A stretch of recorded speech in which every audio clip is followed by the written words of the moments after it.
আসসালামু আলাইকুম, good morning. ঢাকার উদ্দেশ্যে রওনা দিলাম।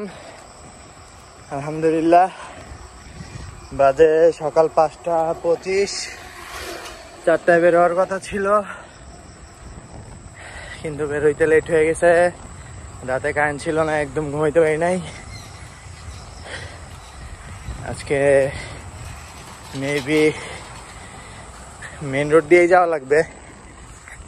জিপিএক্স ফাইল নাই, মোবাইল দিয়া রুট প্ল্যান করার অনেক চেষ্টা করছি, কিন্তু কাজ হয়নি। জানি না কেন ডিস্টার্ব করতেছিল। সো আজকে কোনো ম্যাপ নাই, মেন রাস্তা দিয়ে যেতে হবে। ভিতর দিয়ে যাইতে পারলে হয়তো রোদের প্যারাটা কম খাইতাম। এখন একটু রোদ পাইতে হবে, দেরি হয়ে গেছে। তো দেখি কত দূর আগানো যায়। বাড়ির রাস্তা আর ঢাকার রাস্তা আকাশ পাতাল তফাৎ। লিটারেলি 2 কিলোমিটার আসতে না আসতেই দাঁড়াইতে হইল।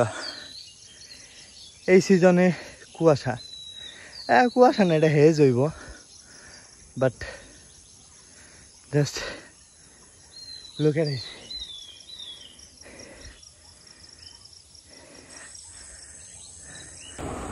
পিরোজপুর তো গোপালগঞ্জের রাস্তায় উঠে গেছি। বাজে হচ্ছে 5:40।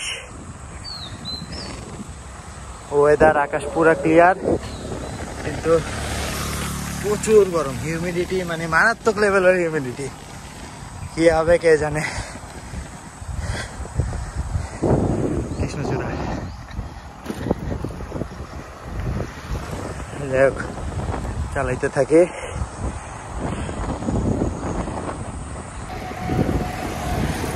গোপালগঞ্জে সেই ভাইয়ের সাথে দেখা হইল।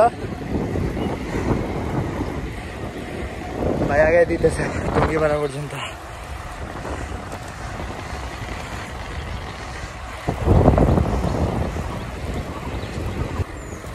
ভাই রোড বাইকের মজা পাই দিতেছে। আমি ভাইয়ের এমটিভি মতাব। আমরা গোপালগঞ্জ পার হয়ে, গোপালগঞ্জ পার হয় নেই, গোপালগঞ্জ থেকে টঙ্গিপাড়ার দিকে আগাচ্ছি।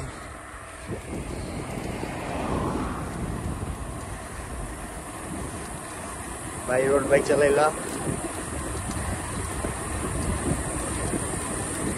আমি মেয়েটিভি।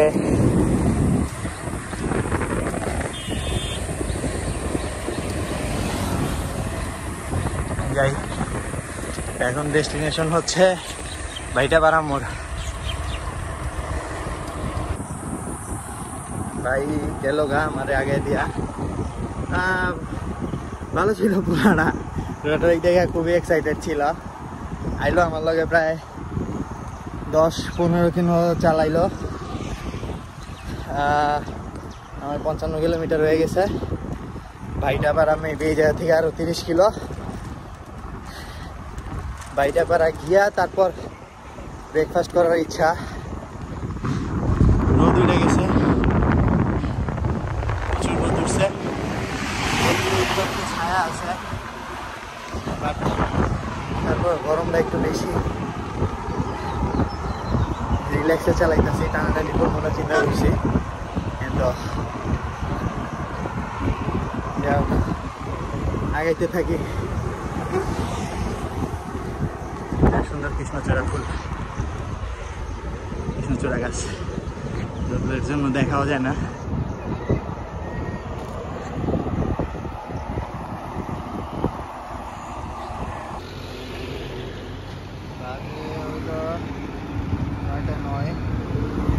ভাটিয়াপাড়া মোড় ক্রস করলাম। সামনে ধূসর রোদ, কোনো গাছ নাই। মনে করছিলাম ভাটিয়াপাড়া এসে নাস্তা করবো, কিন্তু এখনো মনে হচ্ছে আরো আগে নাস্তা করি। 89.23 কিলোমিটার হইল। 9:30 বাজে, 97 কিলো হয়েছে। সাম্পানে আইসা পৌঁছাইছি। নাস্তা করার জন্য, কিন্তু বিষয় হয়েছে সাম্পানে আসছি একটু শান্তির জন্য। যেই ভিড়, কটুক যে শান্তি করে খাইতে আর মুখে জানে। বাট এসি আছে, লেটস সি কি হয়।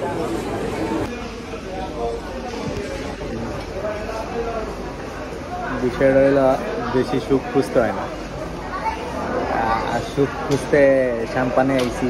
সাম্পানে মনে করছি যে একটু আরামে চিলাক্সে এসির মধ্যে বয়া শরীরটাও ঠান্ডা করবো, ঠান্ডা কইরা টইরা হালকা পাতলা কিছু খামো, হালকা পাতলা কি ব্রেকফাস্ট করবো আর কি।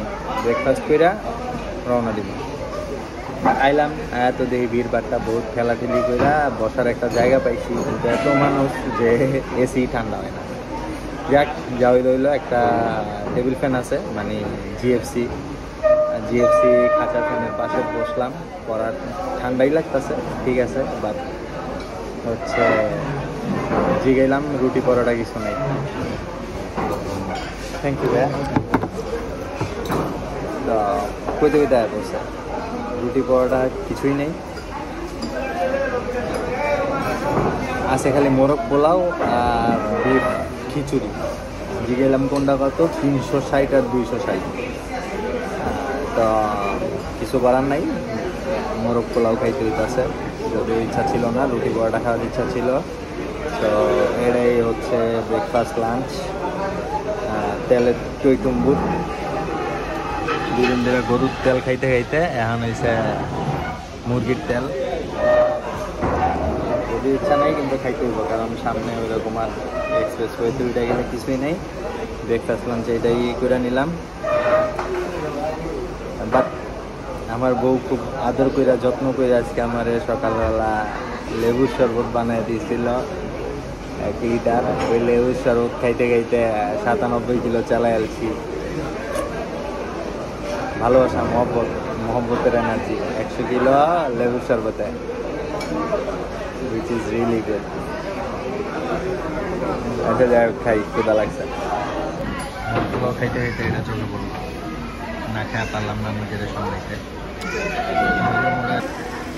এই জিনিসটা মজা ছিল, মানে রুটি পরোটা না পাওয়ার কষ্ট ভুলে দিছে এই জিনিসটা। এটা আসলেই মজা। আশরাফ ভাই জিনিস করতেছি, মজা জিনিস খাওয়ার সময় আশরাফ ভাই একটু জিনিস করে।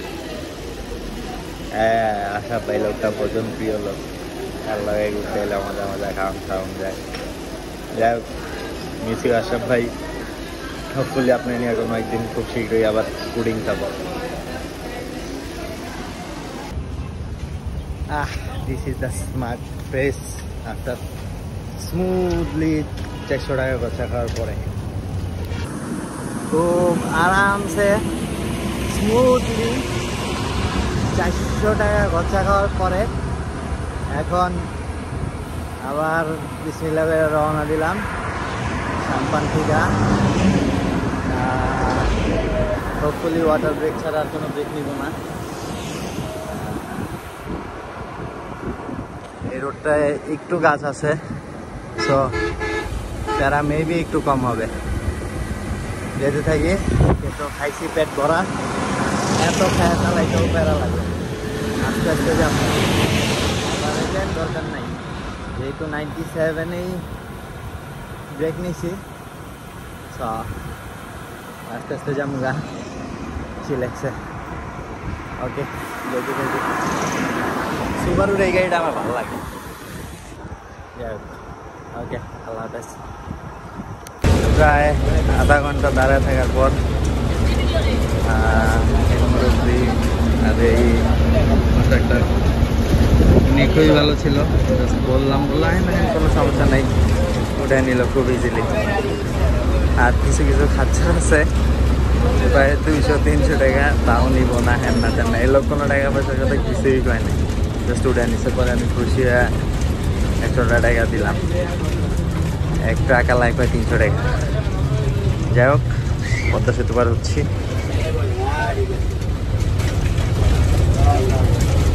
নিউ এক্সপিরিয়েন্স বাসে, আমার সাইকেল বাসে উঠছে। বাহ, পদ্মা সেতু ক্রসিং চলতেছে ভিআইপি ভাবে।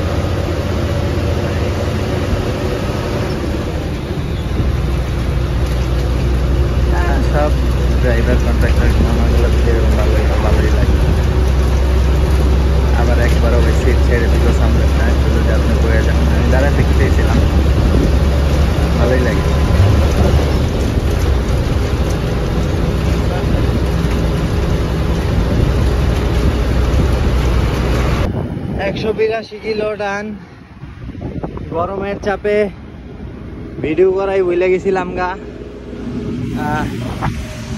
প্রচুর গরম ছিল মানে বলার বাইরে এত রোদ ছিল এতক্ষণ যে যানবাহন বাইরে যেতেছিল গা গরমের হিউমিডিটিতে একেবারে পাগল হয়ে যাওয়ার মতো অবস্থা ভিডিও করবো কি মন মানসিকতাই ছিল না খালি চোখ বুঝা প্যাডেল দিয়া আইসি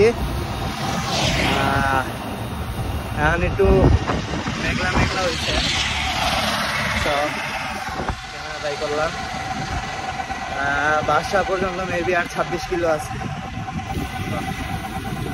ভিডিও আর বানাইতে মন চাইতেছে না বাসায় জায়গা বেশি না হলে ভালোই লাগে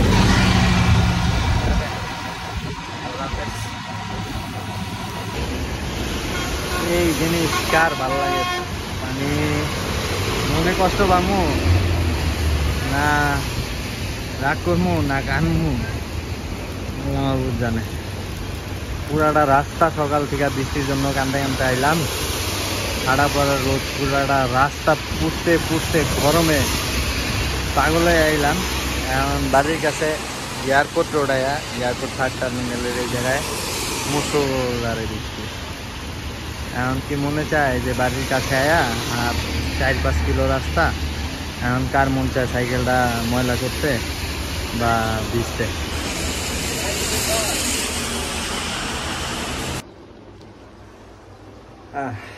বাসায় এসে ফ্রেশ হইলাম